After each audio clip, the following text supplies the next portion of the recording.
नमस्कार, मैं प्रीति और आप देख रहे हैं न्यूज वन प्लस। सत्य, साहस और सेवा के साथ चलिए बढ़ते हैं बहुत ही महत्वपूर्ण खबर की ओर। बिहार जहां चुनाव दस्तक देने वाला है, वहीं दूसरी ओर सबकी नजरें टिकी हैं बिहार की सीटों पर। चलिए विस्तार से समझते हैं कि पूरी खबर क्या है। चिराग पासवान बोले, बिहार में सभी 243 सीटों पर चुनाव लड़ूंगा, अब जनता बताए अपना फैसला। जी हां, बिहार में ये चर्चा जोरों से चल रही थी कि क्या चिराग पासवान बिहार विधानसभा चुनाव लड़ेंगे या सिर्फ सोशल मीडिया पर फायर ब्रांड बन के रह जाएंगे। लेकिन भोजपुर की जनता के सामने जब चिराग पासवान मंच पर आए तो मुस्कुराते हुए उन्होंने इन अटकलों पर खुद ही चर्चा छेड़ दी।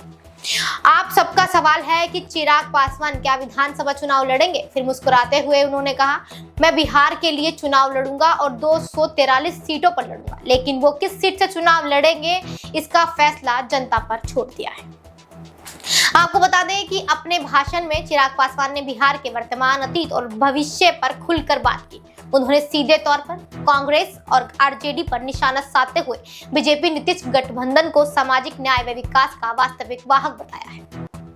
साथ ही उन्होंने कहा, 2025 बिहार के लिए एक निर्णायक साल है। एक बार फिर हम अगले 5 साल के लिए अपना नेतृत्व चुनने जा रहे हैं।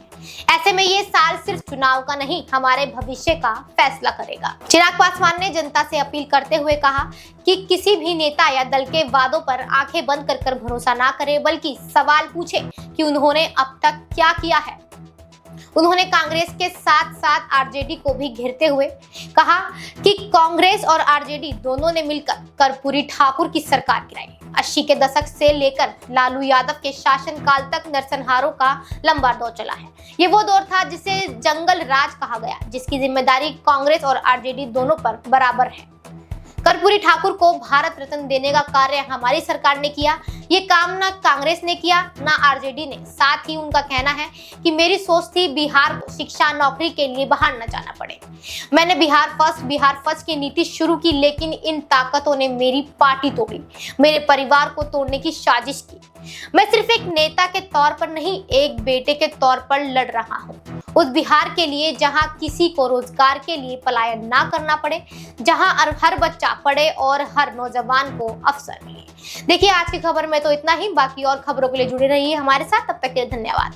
कल फिर होगी मुलाकात कुछ नई खबरों के साथ।